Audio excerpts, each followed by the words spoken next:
하나님의 말씀 고린도후서 8장 1절 말씀 보시겠습니다. 우리 하나님의 말씀 신약성경 고린도후서입니다. 고린도후서 8장 1절 말씀입니다. 찾으신 줄 알고 봉독 드리겠습니다. 고린도후서 8장 1절 말씀입니다. 형제들아, 하나님께서 마게도냐 교회들에게 주신 은혜를 우리가 너희에게 알리노니 환난이 많은 시련 가운데서 그들의 넘치는 기쁨과 극심한 가난이 그들의 풍성한 연보를 넘치도록 하게 하였느니라. 내가 정언하노니 그들이 힘대로 할 뿐 아니라 힘에 지나도록 자원하여 이 은혜와 성도 섬기는 일에 참여함에 대하여 우리에게 간절히 구하니 우리가 바라던 것뿐 아니라 그들이 먼저 자신을 주께 드리고 또 하나님의 뜻을 따라 우리에게 주었도다. 그러므로 우리가 디도를 권하여 그가 이미 너희 가운데서 시작하였은즉 이 은혜를 그대로 성취하게 하라 하였노라. 오직 너희는 믿음과 말과 지식과 모든 간절함과 우리를 사랑하는 이 모든 일에 풍성한 것 같이 이 은혜에도 풍성하게 할지니라. 7절까지 우선 봉독드렸습니다. 우리는 고린도후서에 기진되는 화해의 복음, 또 오늘부터 전개되는 바로 이어서 전개되는 협력에 관한 복음에 대해서 우리가 확인해 가도록 하겠습니다. 8장 9장 내용이 이른바 연보에 대한 협력을 권면하는 말씀으로 성경에서 연보에 대한 가장 긴 진술이 고린도후서 8장 9장에 나오고, 그 다음에 10장부터 마지막 10장 11, 12, 12장까지는 그런 화해의 복음이 만들어낸 바울과 고린도 교회 간의 새로운 관계 재정립, 그리스도 중심적인 지체 안에 하나님 나라를 이루어가는 그 관계 재정립에 대해서 고린도후서 마지막까지에서 우리에게 정언하고 있습니다. 이 연보에 대한 가르침, 이것이 얼마나 한국교회의 뜨거운 감자처럼 지금 문제가 되고 있고, 연보를 어떻게 복음적으로 이해하느냐 하는 것은 매우 중요한 복음 이해의 결정적인 그 어려움이 되기도 하고, 본질을 설명하는 진리의 내용이기도 합니다. 11조 등등 해서 율법적으로 연보를 강조하게 되면은 그것이 성도들에게 무거운 짐이 되어 교회 생활의 어려움의 원인이 되기도 하고, 때로는 연보가 마치 세속적인 어떤 협력처럼 그렇게 여겨져서 교회 안에 비교 대상이 되고 오히려 우월의식 혹은 열등감을 낳기도 하는 원인이 되고, 연보는 어떻게 성경이 정언하고 있는가? 연보를 통해 정언되는 그리스도 사건은, 연보를 통해서 드러나고자 하는 하나님의 은혜의 복음은 어떻게 확립되고 올바르게 이해되어져야 되느냐 하는 것은 오늘 우리 고린도후서 8장 9장 내용을 통해서 차근차근 살펴가노라면 우리가 상식적으로 생각하는 혹은 연보 혹은 험건과는 근본적으로 다른 복음의 원리가 이 연보라는 실행 사건 속에 들어있다는 것을 확인하고 참된 마음의 자유함과 가벼움과 기쁨을 얻을 수 있으리라고 그렇게 생각을 합니다. 성경은 어느 본문 어디를 보더라도 하나님의 자기 계시의 말씀이다. 이것이 대원칙이고, 그 원칙이 오늘 연보를 설명하는, 권면하는 바울의 진술 속에서도 그대로 적중되고 그대로 실현됩니다. 하나님 영원히 살아계시고, 하나님은 우리에게서 어떤 물질을 받기를 원하는 분도 아니고, 하나님 어떤 물질이 없어도 하나님이 자기 계시와 언약 성취를 스스로 홀로 성취해 가신 하나님이십니다. 그런데 하나님께서는 하나님 나라의 교회에서 연보라는 것을 왜 가르쳐 주시고 이 속에 담겨 있는 복음의 비밀이 무엇인지를 우리는 확인해 갈 터인데, 하나님 영원히 살아 계셔서 그 언약을 이 땅에 선언을 하시고 그대로 성취를 하십니다. 그건 홀로 성취하시는 여호와 하나님이라. 예레미야 33장 2절에 나오는 대로 나는 이 일을 이루시고 성취하시는 여호와 하나님이라. 이게 성경 대전제입니다.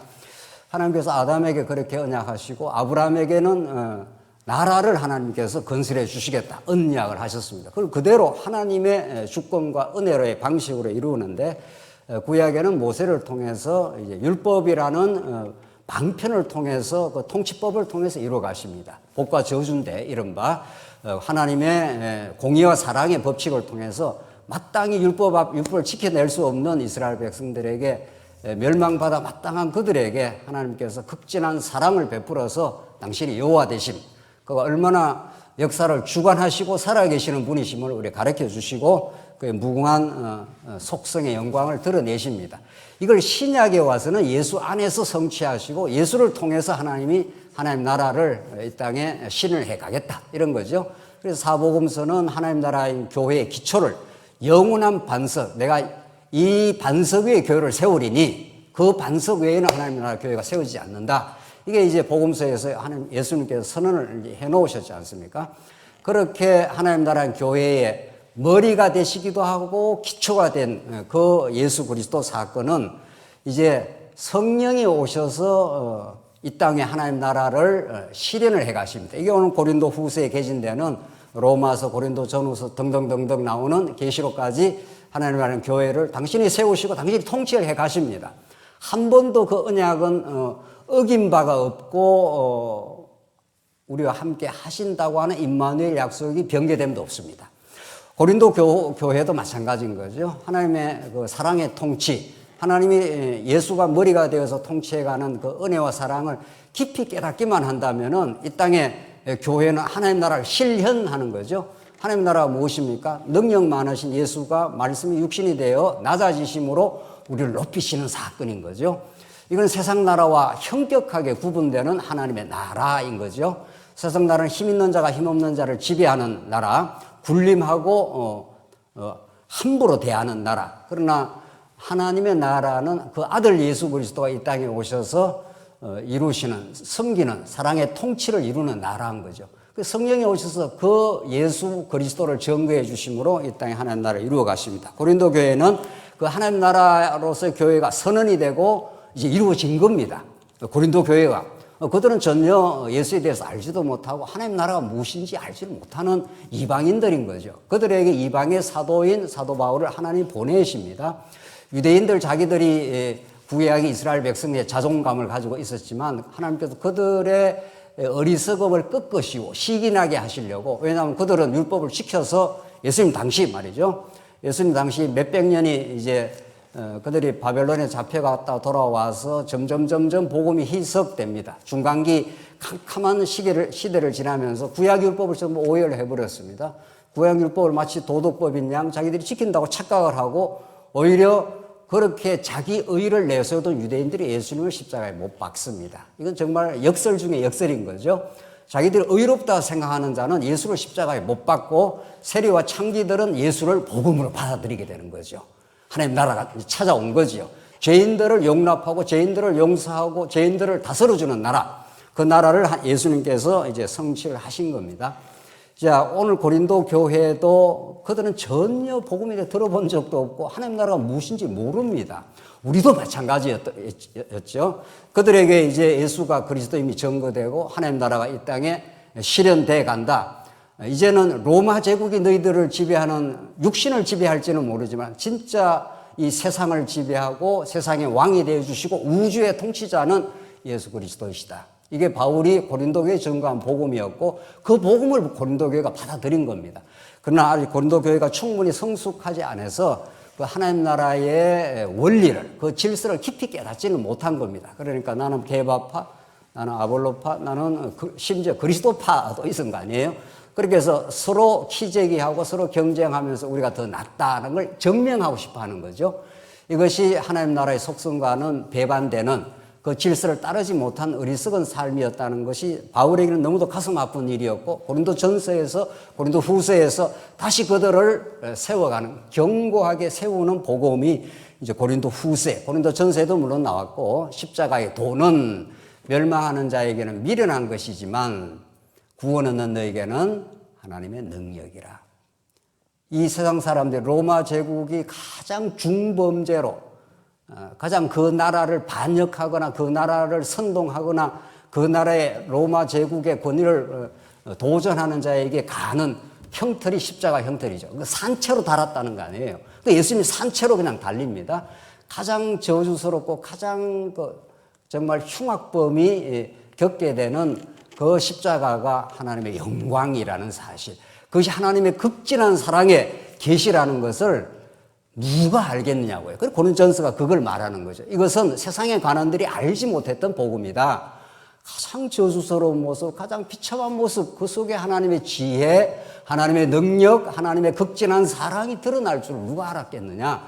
따라서 복음은 찾아온 복음이고 하나님께서 주권적으로 깨닫게 해야 십자가에 담긴 그 은혜의 복음을 깨닫게 된다. 이렇게 고린도 교회가 아직은 십자가의 복음에 대해서 깊이 깨닫지 못하고 하나님 나라 본질에 대해서 깊이 알지 못하기 때문에 개바파, 바울파 이렇게 해서 갈등하고 있었던 거죠. 송사도 했고요. 여러 가지 건덕에 어려움이 생겼고, 그래서 바울은 그걸 설명해줘. 고린도 후서는 다시 화해의 복음을 전거해 줍니다. 화해의 복음이라는 게 얼마나 중요한 것인가를 고린도 후서 1장에서 우리 지금 오늘 8장을 우리가 살펴가는데 1장에서 8장, 7장까지 내용이 오늘 8장의 협력의 기초가 되는 거죠. 그렇죠? 지금까지 한 내용이 없이 그냥 8장에서 성도들아 너희들이 풍성한 연보를 하기를 바란다. 이렇게 바울이 한 적이 없습니다. 그렇게 하게 되면 그게 얼마나 부담스럽겠어요. 연보라는 건 짐지는 일인데 자기 희생의 역사인데 인간은 희생하지 않습니다. 인간은 타락된 인간 그대로를 그냥 둔다면 인간은 자기가 가진 것을 활용해서 자기를 확장시키기를 원하는 거죠. 가지고 있는 사람은 더 많이 가지기를 원하는 거죠. 인간의 본질 자체가 타락한 인간은 자기 부정, 자기 부인, 자기 희생 이런 것은 인간에게 없습니다. 본질적으로. 인간은 존재 자체가 하나님과 같이 되어 있기 때문에 자기 확장, 자기 의의 전개, 자기 정명 뭐 이런 것들이 인간의 이거는 뭐 불치의 병인 거죠. 따라서 오늘 8장에서 이렇게 아름답게 전거되는 이 연보가 연보로 설명되기 위해서 우리는 고린도 후서 1장에서 7장 내용, 물론 뭐 성경 전체의 위대한 복음에 대한 메시지가 필요한 거죠. 바로 앞에서 내가 언약의 복음을 전거했지 않았는가? 예수 그리스도 안에서 이 언약은 얼마든지 이해가 되시나니 너희는 고난 중에 있지만은 하나님의 언약은 신실해서 우리와 언제나 함께 하신다. 나를 하나님께서 새 언약의 일꾼으로 불렀지 않느냐? 하나님의 영광을 아는 빛을 우리 마음 가운데 비추어서 질그릇 같은 우리에게 보배를 담겨두시지 않았는가? 그래서 능력의 힘이 큰 것이 우리에게 있지 않고 하나님에게 있다는 것을 우리에게 가르쳐줬지 않았느냐? 그래서 우리가 사방으로 우겨쌈을 당하여도 환난 속에 있어도 환난 속에 천국이 함께 있는 것이다. 이게 바울의 고린도 후서의 메시지의 핵심입니다. 그래서 우리는 보이는 것은 잠깐이고 보이지 않는 것이 영원하지 않느냐.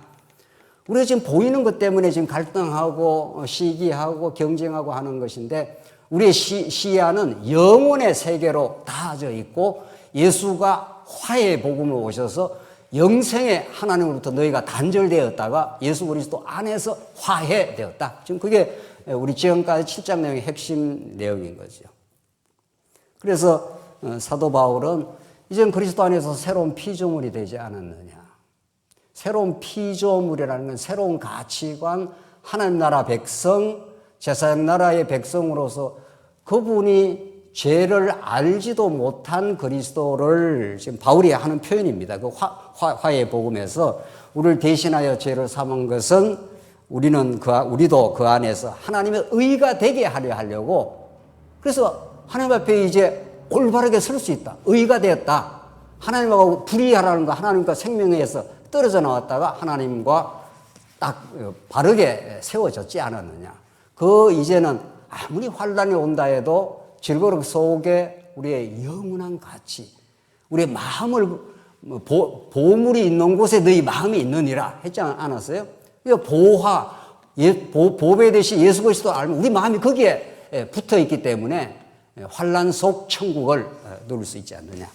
이렇게 그 위대한 화해의 복음을 증거해주고 8장 오늘 내용이 전개되는 거죠. 그래서 형제들아 8장 1절 하나님께서 마게도냐 교회들에게 주신 은혜를 우리가 너희에게 알리노니 이렇게 되어 있습니다. 그러니까 연보를 지금 설명하는 게 목적이 아니라 하나님의 은혜가 얼마나 큰가. 하나님과 단절된 너희들로 하여금 죽었던 너희들이 죄를 알지도 못한 예수 그리스도를 죄를 삼아버렸다. 그에게 죄를 뒤집어 씌워가지고 그를 십자가의 저주의 십자가에 매달리게 했지 않았느냐. 그 하나님의 은혜가 얼마나 큰가. 이게 지금 바울이 설명하는 연보의 대전제입니다. 그렇잖아요. 이 은혜를 우리가 너에게 알게 하겠다.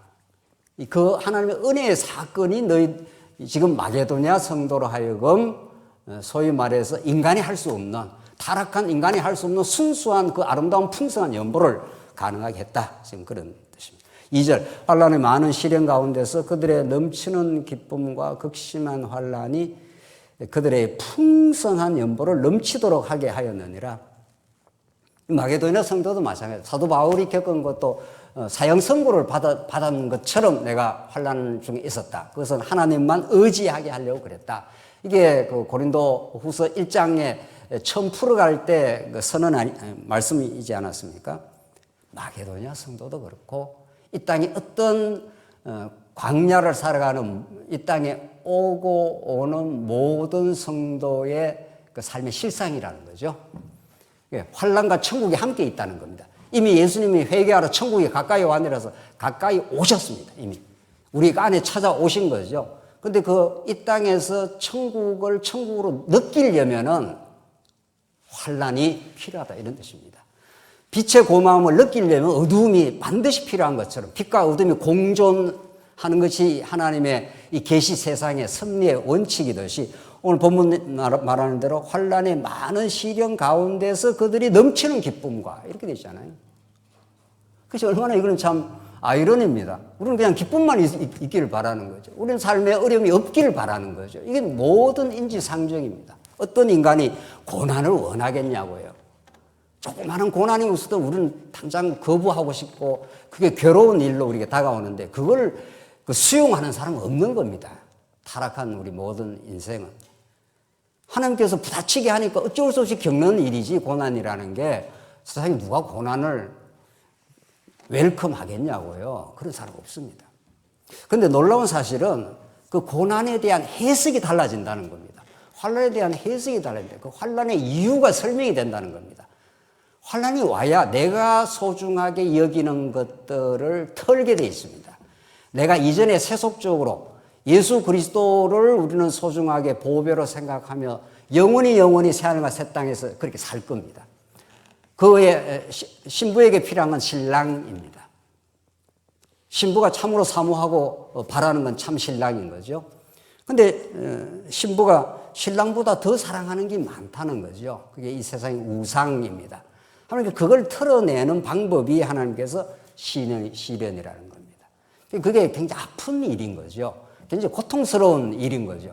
그러나 그것을 털어내면 낼수록 점점 더 복음에 부착이 되는 신랑 되시는 예수만을 바라보는 신랑과 신부 사이에 어떤 매개물도 없는 신랑과 신부가 바로 만나게 되는 그런 순수하고 아름다운 관계를 하나님께 만드시려고 이 환란에 많은 시련을 주시고 넘치는 기쁨을 준다는 겁니다. 그러니까 이건 언제나 한 짝입니다. 이게 분리되어 있지 않습니다. 기쁨 따로 있고 환란 따로 있지 않습니다. 언제나 환란 중 기쁨이고 하나님께서는 환란 중에 천국의 누림을 주시는 거예요. 마게도냐 교회 성도가 그랬습니다. 극심한 가난이 그들의 풍성한 연보를 넘치도록 하였느니라. 바울은 여기에 풍성한 여기에 강점이 있는 게 아닙니다. 참 성경 제대로 읽을 이유가 있는 거죠. 이때 풍성한이라는 게 무슨 연보의 양이겠냐고요. 양이 얼마인지 우리는 알 길이 없습니다. 마게도냐 성도들이 어떻게 얼마나 했는지 우리는 알 길이 없지만은 이 풍성한 연보가 기쁨이 넘치는 하나님께서 어떻게 우리를 새로운 삶의 질서 속에 새로운 피조물이 되게 새로운 이 땅에 우리가 잠깐 살지만 영원한 것을 바라는 또 영원한 천국이 이미 찾아와 버렸습니다. 그 새로운 영적인 눈을 뜨게 하신 그 진정한 기쁨이 풍성한 연보를 넘치도록 하게 했다. 바울의 포인트는 복음 그 자체에 있는 겁니다. 3절 내가 정언하노니 그들이 힘대로 할 뿐 아니라 힘에 지나도록 자원하여, 자원이 중요한 거죠. 교회에서 정말 자원은 너무도 중요한 우리 신앙의 한 원리인 거죠. 정말 복음이 복음대로 전거되는 교회라면 모든 성도들에게 복음이 정말 제대로 전거되고 제대로 깨달아진다면 교회의 모든 봉사는 자원이라는 것이 성경에 여러 곳에서 정말 정언하는 겁니다. 자원은 우리 모든 봉사의 기초가 되는 거죠. 그 자원하지 않는 봉사는 참된 봉사가 될 수가 없죠. 뭐 사람 눈을 의식해서 한다라든가 또 하기는 싫은데 뭔가 자기 의를 좀 더 증명하기 위해서 한다든가 뭐 하나님이 그걸 다 아시는 거죠. 그래서 정말 하나님이 기뻐하시는 것은 정말 복음의 그 감격과 그 은혜의 감격으로 말미암아 자원하는 겁니다. 그럼 스스로도 기쁨이 되고 하나님께도 영광이 되겠죠. 4절 이 은혜와 성도 섬기는 일에 참여함에 대하여 우리에게 간절히 구하니. 그러니까 사도 바울은 그 복음을 이제 정의를 내리는 거죠. 4절에 이 은혜와 하나님께서 베푸시는 선물이라는 거죠. 은혜라는 게 선물이니까. 그러니까 우리가 연보를 한다는 건 선물을 받은 겁니다. 그러니까 선물을 받아야 순수한 연보가 가능해지는 거죠. 그러니까 우리가 복음 안에 들어와 있지 않을 때는 인간의 모든 행위는 보상적입니다.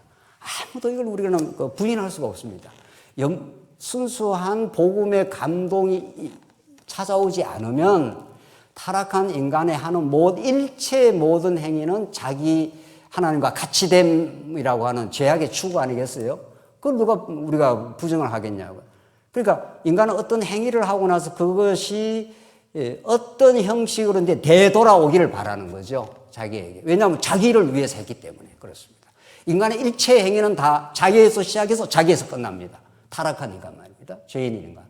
그러니까 무엇을 해도 자기의 영광이라는 자기의 유익이 개입되어 있고 그래서 어떤 행동을 하고 나면 그것이 정신적으로든지 물질적으로든지 보상이 돌아와야 합니다. 그걸 기대하지 않는 인간이 없는 거죠. 그래서 마태복음 25장에서 내가 목마를 때 내가 물을 가져다 주었고 옥에 갇힐 때 나를 찾아와 주었다. 그러니까 오른편에 있는 양은 모르지 않습니까? 그게 하나님의 섭리를 따라서 하게 된 일입니다. 그게 모릅니다. 모른다는 말은 의식이 없다.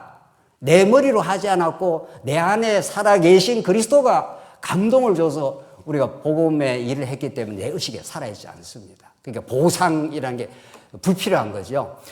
자, 오늘 복음이라는 게 은혜의 복음이라는 게 그렇습니다. 이 은혜와 은혜의 선물을 받게 되어서 성도 섬기는 일을 참여하게 됐다. 그 섬기는 일 그 자체가 최고의 행복이라는 거예요. 내가 섬겼기 때문에 인정해달라라든가 알아달라라든가 이런 의식 자체가 희석이 되거나 정말 순수하게 해버리면 그게 없습니다. 없어지는 거죠. 그래서 섬기는 일을 내가 어떻게 해서 성도를 섬길 수 있게 되었나이까? 역대상에서 다윗이 그런 표현을 합니다. 만물이 다 주의 주권에 속하여 싸우니 주님께로부터 받은 것을 주님께 돌려드렸을 뿐입니다. 이 다윗의 이 엄청난 찬양 내용입니다. 역대상 마지막에 다윗의 그 마지막 그 찬송, 그 감사가 그렇습니다. 모든 주권이 당신에게 있사오니 만물이 당신에게 다 속해 싸우니 당신으로부터 내가 받은 것을 당신에게 그냥 돌려드렸을 뿐입니다. 이 성전 준비 작업을 할 때 많은 검은 보화를 가지고 이제 솔로몬이 아직 어려가지고 성전 지을 짓기가 어렵지 않습니까? 그러니까 다윗이 많은 성전 재료를 이제 모으고 해서 마지막에 엄청난 성전 재료가 이제 다 모아졌습니다. 그때 하나님께 찬송하는 내용이 그렇습니다. 그러니까 내 것을 가지고 하나님께 들었습니다. 이렇게 표현을 안 하지 않습니까? 내 것이 어디 있냐고 우리한테. 그렇잖아요. 내 것 없는 거죠. 주님으로부터 받은 것, 생명도, 재산도, 건강도, 우리 교회도, 우리 신앙도 모든 것이 선물입니다. 이 정말 그 은혜의 선물에 대한 감격 말이죠. 이게 우리 삶을 환란으로 뒤범벅된 삶을 차고 나가는 그 힘인 거죠. 하나님의 은혜였습니다. 지금 내가 사는 것도, 내가 지금 숨 쉬는 것도, 내가 이렇게 신앙생활 할 수 있는 것도, 심지어 오늘 본문에 나눈 대로 성도 섬기는 일에 참여하는 것도 이건 은혜입니다. 이런 거죠. 그래서 다윗이 그렇게 찬양을 했습니다. 모든 것을 주께로부터 받은 것을 그래서 주께로 돌려드렸을 뿐입니다. 내 것이 하나도 없었습니다. 그러니까 내 것이 하나도 없다는데 가장 큰 찬송이 터진다고요. 그렇죠? 그 타락한 인간은 자기 것을 움켜쥐고 내가 했다고 생각하면은 왜 나를 안 알아줘? 뭐 이런 거 아니겠어요? 그 참 놀라운 전 극과 극입니다. 정말 극과 극이에요.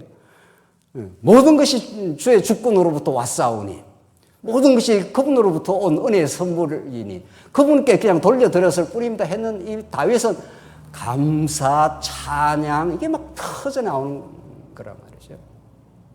이게 똑같습니다. 다윗에게 주신 그 은혜의 깨달음이나 바울에게 주신 은혜의 깨달음이나 여러분과 저에게 주신 이 복음의 깨달음을 주시면 그렇게 되는 거죠. 그래서 성도 섬기는 일에 참여함에 대해 우리에게 간절히 구하니 그게 연보라는 겁니다. 연보라는 건 은혜와 성도 섬기는 일에 참여할 수 있게 되었다. 5절 우리가 바라던 것뿐 아니라 그들이 먼저 자신을 주께 드리고 또 하나님의 뜻을 따라 우리에게 주었도다. 이게 중요한 거죠.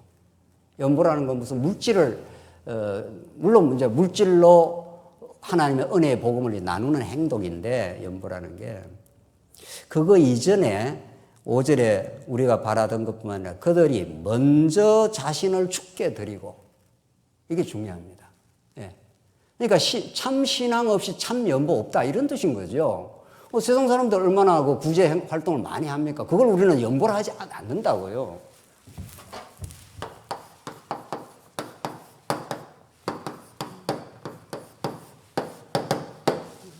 이게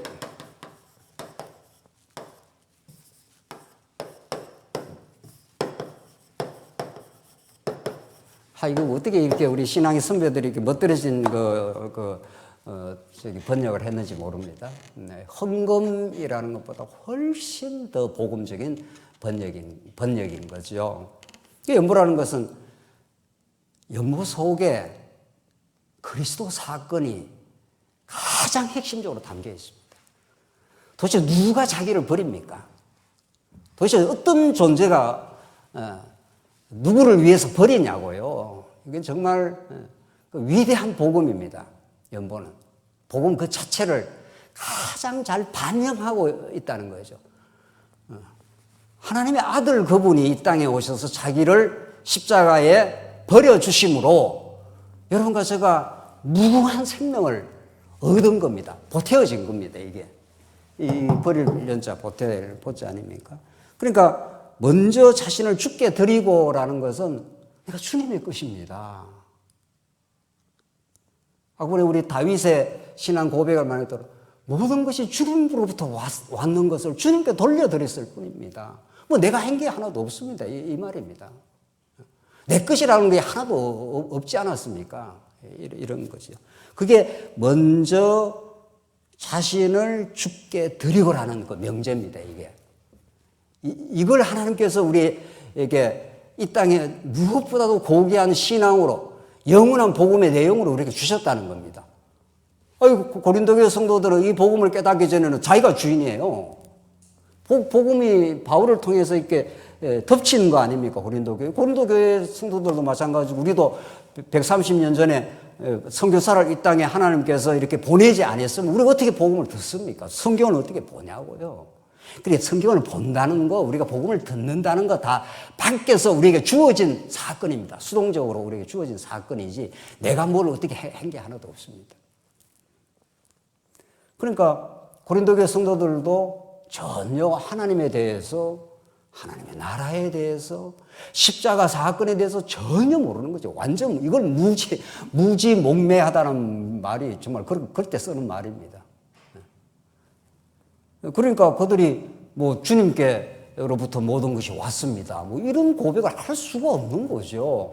그런데 고린도 교회 성도들이 또 마게도냐 이제 여기는 이제 마게도냐 성도들인데 바울로부터 복음을 듣고 먼저 자신을 주께 드리고 주께 드린다는 게 뭐 내 것을 드리는 게 아닙니다. 영광을 돌려 드린다는 것도 마찬가지. 내 것을 뭐 하나님께 돌려 드린다가 아니잖아요. 하나님으로부터 왔다는 것을 전적으로 인정한다 이런 뜻이죠.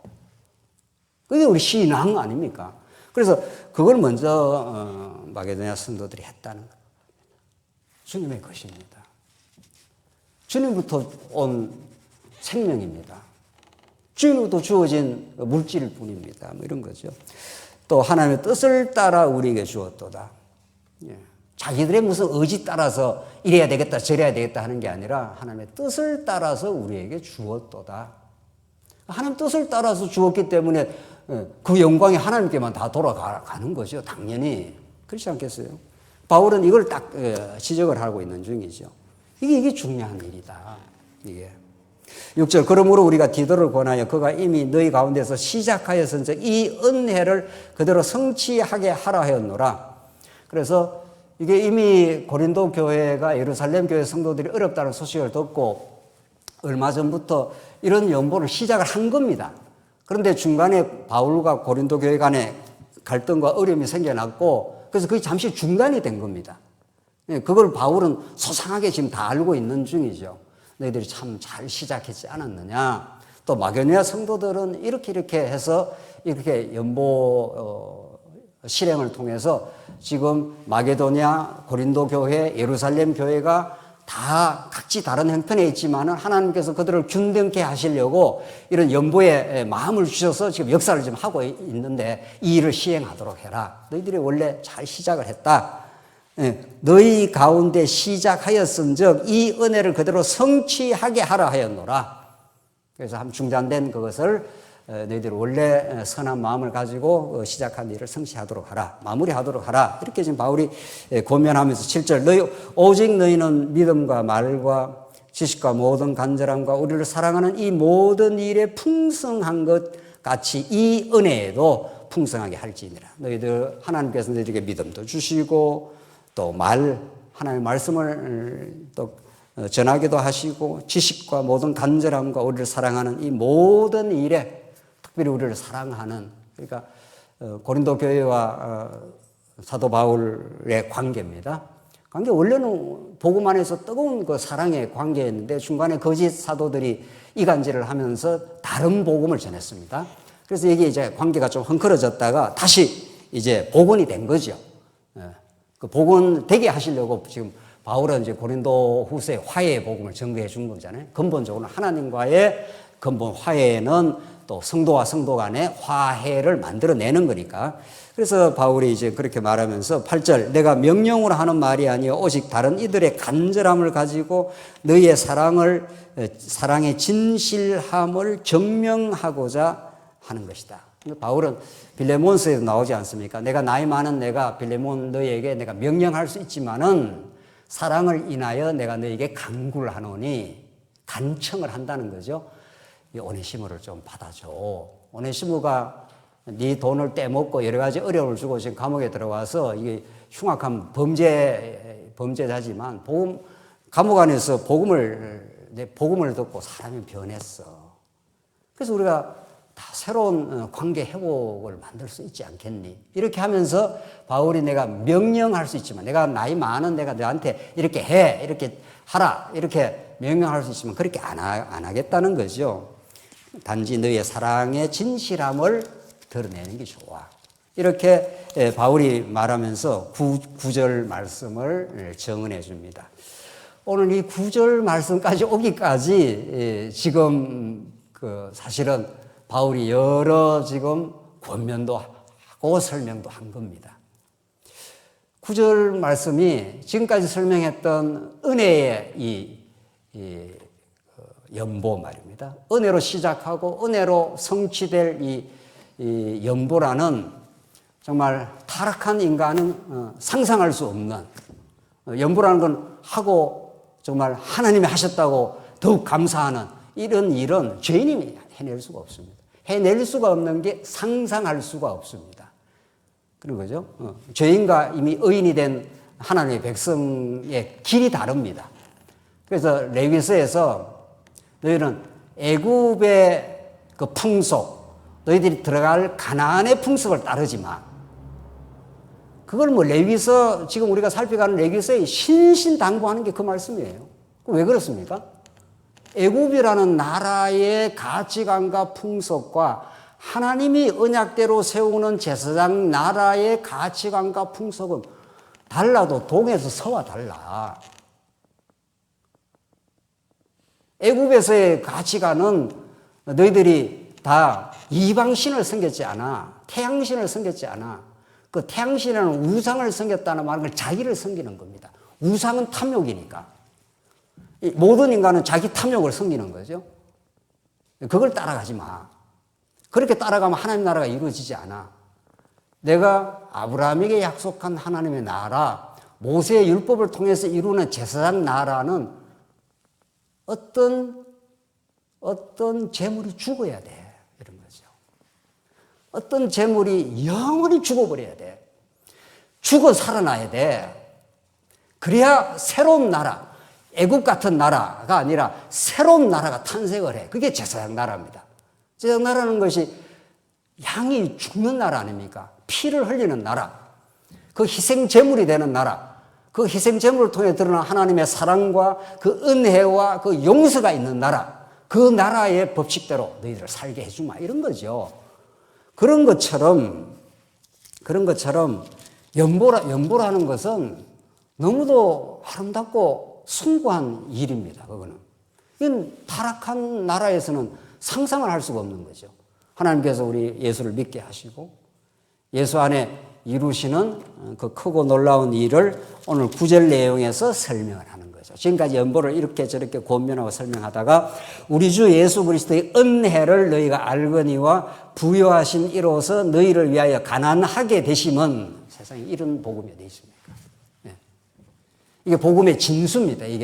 이게 성경 전체 66권 전체 복음을 하나로 묶어서 말한다면 오늘 고린도후서 8장 9절의 말씀인 거죠. 우리 이 말씀을 그냥 넘어갈 수가 없죠. 주 예수 그리스도의 은혜를, 그 선물을 우리에게 베풀어 주셨는데 너희가 알거니와 부요하신 이로서 너희를 위해서 가난하게 되시면, 이때 가난이라는 게 경제적 가난이 아니라는 거 우리가 너무 잘 알고 있지 않습니까? 영적인 가난함, 비참하게 됨, 모든 것을 털어내심, 낮아지심, 뭐 다 그런 뜻입니다. 왜 그래야 되냐고요? 그 부여하신 분이 하나님과 동등 영광을 가지고 계는 그 주권과 그 권세와 그 영광과 권력과 모든 것이 우리 예수 그리스도 한 분에게 있습니다. 그 계시록에 그걸 찬양을 하지 않습니까? 우리 어린 양 예수 그리스도 안에 주권과 능력과 권세와 나라가 영원히 있을지어다. 아멘, 아멘, 아멘 하지 않습니까? 계시록에. 그 모든 것을 쥐고 계신 분입니다. 그런데 이 땅에 찾아오셔서 말씀이 육신이 되어 찾아오셔서 말구에 태어나시고 인간들한테 조롱을 받고 침뱉음을 받고 네가 유대인의 왕이야 뭐 이렇게 조롱을 하고 한번 내려와 봐 뭐 그리고 십자가에 못 박지 않습니까? 너희가 십자가에 못 박은 그 예수를 하나님은 주와 그리스도가 되게 하셨느니라. 여러분과 제가 다 십자가에 못 박았습니다. 십자가에 못 박았다는 것은 우리가 다 죄인임이 폭로가 됐다는 것이고 하나님의 공의의 심판대로 우리는 마땅히 저주받아 마땅한 인생인 거죠. 그게 대전제입니다. 복음을 받아들이는. 그러니까 성경은 예수는 그리스도다. 이 명제가 맞죠. 그런데 성경은 예수는 그리스도라고 증거할 때 너희가 십자가에 못 박은 그 예수를 주와 그리스도가 되게 하셨다. 하나님께서 그렇게 말해요. 그러니까 유대인들만 예수님을 십자가에 못 박은 게 아닙니다. 타락한 모든 인간은 하나님과 원수가 되어 있습니다. 이걸 우리가 알아야 우리가 죄인의 실체가 드러나는 거죠. 그러니까 유대인들만 그 사람들이 하나님의 뜻을 몰라서 예수님을 십자가에 못 박고 바라바를 내놔라 이렇게 했지 않습니까? 그들만 그랬지 않았습니다. 유대인 속에 모든 인류가 들어있고 유대인은 그걸 하나의 대표적 인물일 뿐입니다. 왜 십자가에 못 박습니까? 그래야 자기들이 의가 증명이 되고 그래야 자기들의 유다 나라가 이루어지는 거니까 그런 거죠. 그건 모든 인간이 그렇습니다. 모든 인간이 자기 나라를 이 땅에 펼치는 거 아니에요. 자기 가정을 자기 뜻대로 하고 싶은 거 아니겠어요? 교회도 목사가 마음대로 하고 싶은 거 아니겠어요? 그게 타락한 인간인 거죠. 그러니까 너희가 십자가에 못 박은 예수를 이렇게 되어 있습니다. 그거는 모든 인류가 하나님의 공의의 심판 아래 있다. 율법 아래 공의의 심판 아래 있는 거죠. 심판받아 마땅한 우리가 십자가를 통해서 사랑을 받아야 이게 사랑이 되는 거죠. 그냥 예수는 그리스도인가 보다. 그러니까 그게 이론으로 머리에서 동동동동 또 떠다니다가 마는 거죠. 그렇게 되면은. 그렇지 않습니다. 부여하신 그분이 십자가의 저주를 받아 죽습니다. 그리고 그 십자가에 우리가 못 박았습니다. 우리가 부모한테 가슴에 못 박는다 이런 말 하지 않습니까? 부모한테 못할 말을 하거나 지 멋대로 행동하거나 이런 게 가장 부모를 가슴 아프게 한다 뭐 그런 거 아니겠어요? 우리는 하나님 아버지를 하나님 아버지의 아들로 오신 예수를 십자가에 못 박은 인생들인 거죠. 그래서 오늘 예수를 그리스도로, 우리의 참된 왕으로, 우리의 영원한 대속주로 우리는 정말 감동하는 거죠. 그래서 부여하신 이로써 너희를 위해서 가난하게 되시면 가장 저주스러운 십자가에 죽게 되시면 이걸 빌립보서 2장 5절에서 이렇게 설명을 합니다. 이건 한번 제가 읽겠습니다. 빌립보서 2장 5절인데 한번 찾아봐도 좋겠습니다. 이걸 한번 같이 읽어야 오늘 이 부여하신 분이 가난하게 되심이라는 이 명제가 얼마나 중요한 복음의 명제인가를 알 수가 있습니다. 빌립보서 2장 5절입니다. 너희 안에 이 마음을 품으라 곧 그리스도 예수의 마음이니 그는 근본 하나님의 본체시나 하나님과 동등됨을 취할 것으로 여기지 아니하시고 오히려 자기를 비워 종의 형체를 가지사 사람들과 같이 되셨고 이게 있을 수 있는 일입니까? 왕이 가장 그 비천한 노예 신분이 됐다 뭐 이런 뜻입니다. 사람의 모양으로 나타나서 자기를 낮추시고 죽기까지 복종하셨으니 곧 십자가에 죽으심이라 이렇게 됐습니다. 그래서 하나님 나라는 십자가 외에 이 땅에 이루어지는 법이 없습니다. 부여하신 분이 가난하게 되시면 이 원리 외에 이 땅에 하나님 나라가 탄생할 수도 없고 하나님 나라 교회가 이 땅에 이루어질 수가 없습니다. 또 성장되지도 않습니다. 이 복음 외에는 하나님의 교회가 이 땅에 탄생이 불가능하다는 거죠. 예수님이 그렇게 지금 하셨다는 거죠. 그런데 가장 낮게 되신 그분을 9절에 이름으로 하나님이 그를 지극히 높여 모든 이름 위에 뛰어난 이름을 주사. 이건 대단한 말씀입니다. 우리 신학적으로 이름이라는 거, 구약에도 마찬가지. 이름이라는 거는 그 존재와 그 사역, 그 본체 자체를 상징하는 겁니다. 이름이라는 게. 하나님의 여호와의 이름이라는 게 단순 이름에 해당하는 게 아니라 그의 살아계심, 그의 위대한 속성, 그가 행하시는 모든 일을 다 대표해서 여호와의 이름의 영광을 드러낸다 이렇게 하는 거죠. 그런데 오늘 본문에 보면은 예수님이 얼마나 놀라운 이름을 가지고 있는가 하면 그를 지극히 높여 모든 이름 위에 뛰어난 이름. 그래서 모든 이름이란 이름이 대단한 이름이 세상에 많은 모양인데 뭐 대통령 이름이라 하십시다. 이 땅에 대단한 이름들이 많다 치십시다. 그거는 예수님 앞에는 새끼발가락에 뭐만치도 못하다 이런 뜻입니다. 모든 이름 위에 뛰어난 이름을 예수님이 갖습니다. 이게 하나님이 당신을 계시하는 계시 원리입니다. 십자가에는 가장 저주스러운 모습으로 낮아진 모습으로 비참한 모습으로 죽는데 하나님이 그를 3일 만에 부활해서 모든 이름 위에 뛰어난 이름을 주사 하늘에 있는 자들과 땅에 있는 자들과 땅 아래에 있는 자들로 모든 무릎을 예수의 이름에 꿇게 하시고 이게 우리가 믿는 예수입니다. 예수 이름이라는 그 명예와 권능과 그 영광이 이렇다는 거죠. 모든 무릎을 예수의 이름에 꿇게 하시고 모든 입으로 예수 그리스도를 주라 시인하여 하나님 아버지께 영광을 돌리게 하셨느니라. 지금 빌립보서의 예수가 이 땅에 어떤 모습으로 찾아오시고 그 낮아진 예수를 하나님이 얼마나 높으신 이름을 주셔서 하늘과 땅에 존재하는 모든 존재로 하여금 예수의 모든 무릎을 예수의 이름에 꿇게 만들어버렸다. 그 예수는 대주제자시고 만왕의 왕이시고 지금도 하늘과 땅을 경륜하시는 통치자시고 교회의 머리가 되신다. 이런 뜻이죠. 그런 분이 예수라 이런 거죠. 그 예수를 우리가 제대로 하나님의 아들 그리스도로 알 때 그때 우리는 하나님께 영광을 돌리게 된다. 하나님의 영광입니다. 하나님의 그런 뜻이라는 거예요. 그 아들을 통해서 그의 속성, 그의 살아계심, 그의 위대한 신성, 그의 행하시는 모든 일들이 예수 안에 집약되고 예수 안에 발산되고 예수를 통해서 드러난다. 그런 거죠. 그게 연보라는 겁니다. 이 연보라는 속에 담겨 있는 이 융숭하고 깊은 그 진리가 지금 고린도 후서 오늘 본문에 그렇게 사실은 드러나고 있습니다. 그걸 지금 빌립보서 2장 5절로 10절까지 말씀을 줄이면 오늘 고린도 후서 8장 9절의 말씀이 되는 거죠. 부요하신 자가 가난하게 되시면 그의 가난하심으로 말미암아 너희를 부요케 하려 하심이라. 그 예수가 모든 이름 위에 뛰어난 이름이라고 그랬지 않았어요? 근데 예수께 우리가 붙은 바 되면, 예수의 지체가 되면 여러분과 저도 뭐가 되는 겁니까? 여러분이 이야기하셔야죠. 왕께 붙으면 우리가 뭐가 되는 거예요? 우리가 왕이 되는 거예요. 왕 노릇한다 그랬지 않았어요? 계시록에. 우리가 왕이에요. 왕 같은 제사장이라고요. 그래야 우리가 대단한 신분이라는 그 실감이 나는 거죠. 우리가 그렇게 초라한, 예수 믿으면 초라한 인생이 아닙니다. 왕 같은 제사장이 되었고, 왕에게 붙은 바 된 부왕이 된 겁니다, 우리가.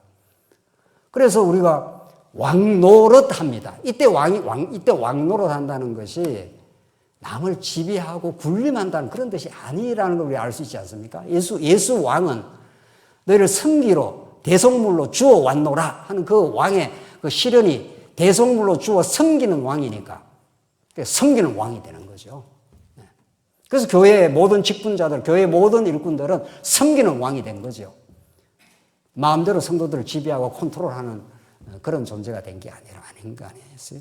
그래서 그의 가난하심으로 말미암아 너희를 부요케 하려 하심이라. 왕 같은 제사장을 만들어 버렸다. 그래서 예수가 우리를 위해서 십자가에 죽기까지 순종하시고 버려지심으로 우리에게 무한한 영광이, 물론 이제 근본적으로는 예수가 모든 이름 위에 뛰어난 이름을 얻게 되었고, 그로 말미암아 우리가 왕 같은 제사장이 되었다는 거예요. 그래서 이 복음이 연보라는 그 우리 성도들의 아름답고 귀한 그 삶 속에 배어 있고, 그 복음이 그 순수한 연보를 실행하도록 그렇게 만들어 준다. 지금 바울은 그 말이죠. 오늘 읽고 끝내죠. 9절로 마지막 구약 원리까지 나오는데, 이 일에 관하여 나의 뜻을 알려노니 이 일은 너희에게 유익함이라. 너희가 1년 전에 행하기를 먼저 시작할 뿐 아니라 원하기도 하였은저 이제는 하던 일을 성취할지니. 너희들이 처음에 이 아름다운 시작을 잘했는데 이제 성취를 해라. 마음에 원하던 것 같이 완성되되 있는 대로 하라. 할 마음만 있으면 있는 대로 받으실 터이요 없는 것은 받지 아니하시리라. 얼마나 자유하게 해줍니까? 억지로 하지 마라. 너희들이 할 마음 있는 대로 그저 하나님 앞에 정한 마음대로 그렇게 하라.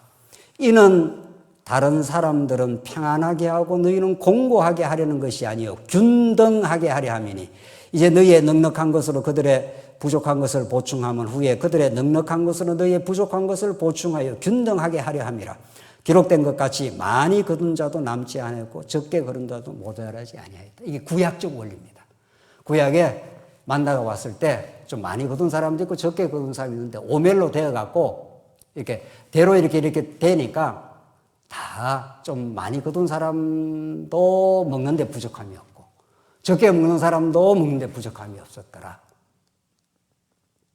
이게 하나님께서 구약에 하늘의 만나를 주어서 하나님이 우리 택한 백성을 누구나 사랑하시니 우리만 복음의 풍성한 만나를 먹는 게 아니라 이 만나가 너무도 기갈이 들어있는, 먹지 못한 우리 한국교회 많은 성도들, 우리 땅끝에 퍼져있는 하나님의 백성들에게, 그들에게도 이 은혜의 복음이 널리 전파되기를. 그래서 균등하게 하려고 우리 하나님 나라 백성, 그렇지 않아요? 우리 부모 마음에 큰형과 작은형이 너무 잘 살고 작은형이 못 살면은 좀 균등하게 좀 갖다 줘. 이렇게 해서 더불어 지체들 간에 사랑이 나눔이 있도록 그렇게 하듯이, 그래야 아버지의 부모의 마음이 편하듯이 하나님의 마음은 여러분과 저에게 이 놀라운 영원한 복음의 진리를, 우리 인생이 이 땅에 고난을 받고 이 땅에 많은 것들을 경험하지만 살 이유가 분명히 있지. 보이는 것은 잠깐이요 보이지 않는 것은 영원함이라고 하는 그 영원으로 열려진 그 하나님 나라의 그 영광을 누리게 하시는 그 복음의 나눔, 그것을 위해서 함께 또 연보에 동참하게 하심, 이것이 하나님의 영광이 되고 우리들에게는 참된 희생이 되어서 우리 이웃에게 진정한 유익이 되는 이런 복음의 실행을 하나님께서 행하고야 마십니다. 하나님 살아계시고 언약에 신실하시고 그 언약대로 하나님 나라를 지금도 이루어 가십니다. 고린도 교회를 이렇게 견고하게 만들어 가신 살아계신 하나님은 지금도 이 복음이 우리에게 역사하기 시작하면은 그 복음 안에서 살 마음이 생기고 그렇게 하나님의 살아계심과 그 위대한 은혜를 우리에게 가르쳐 주십니다. 복음 안에 자유함과 참된 기쁨이 넘치시길 바랍니다. 기도하십시다. 자비하신 하나님 아버지, 은혜를 감사합니다. 부유하신 우리 그리스도께서 하나님과 동등됨을 취하지 아니하시고 십자가에 죽기까지 낮아지심으로 우리를 높여주시고 우리를 하나님 아들의 반열에 올려주시고 지금 하나님 보좌에 함께 왕같은 제사장으로 있게 하신 그 은혜를 감사합니다.